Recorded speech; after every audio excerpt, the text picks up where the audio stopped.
Hello everyone, and welcome to Blue Spoon Veggie and day 3 of my 12 days of Christmas. So far, I've topped up my store cupboard foods for the festive cooking season and got ahead by freezing potatoes to roast and also popping some mashed potatoes in the freezer, although I've used them already so we'll need to replace them.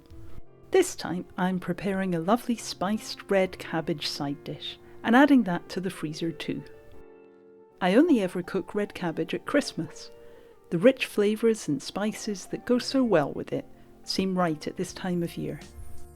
To start, to this brown sugar, I'm adding a bay leaf and then a fragrant trio of cardamom, cinnamon and a good grating of nutmeg.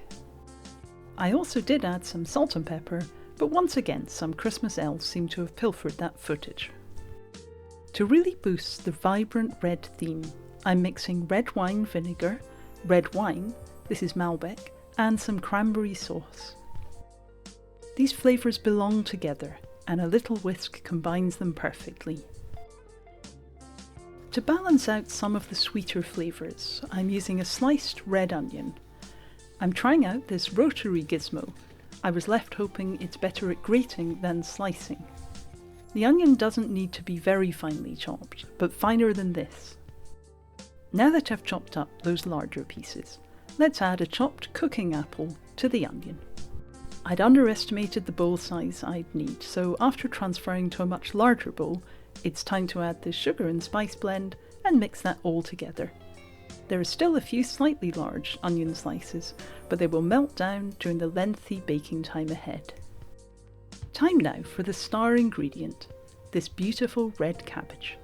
After struggling for a while, I finally revealed the complexity within and realised a knife sharpening session is definitely needed soon.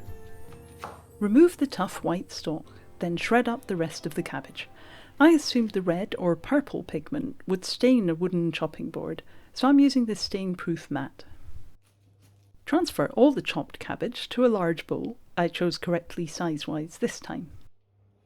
Assembling the dish, a rather grand word for the easy layering task ahead, is simply a case of spreading some cabbage in an oven dish, topping with some of the spiced apple and onion mix, then repeating that a few times.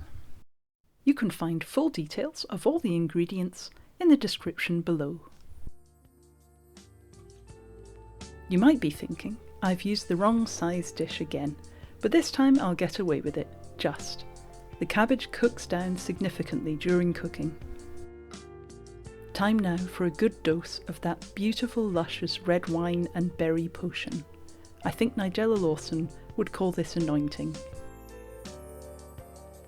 And then there's just room for a crowning finish of plenty of butter.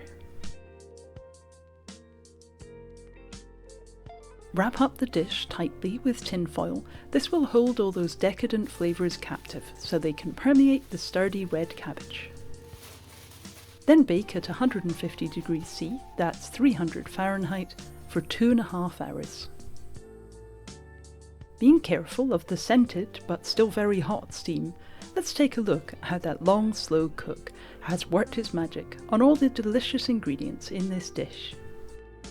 The tough cabbage has melted down, the questionably chopped onion has softened, the apple, spices, butter and blend of luscious red have all combined. This is truly a special Christmas dish. In a video coming out very soon, I'll be freezing this luxurious side dish, so I can feel happily prepared for Christmas, so keep an eye out for that. I hope you give this lovely celebration of cabbage a try yourself, and thanks for watching. See you again very soon for day 4 of my 12 days of Christmas. Bye for now.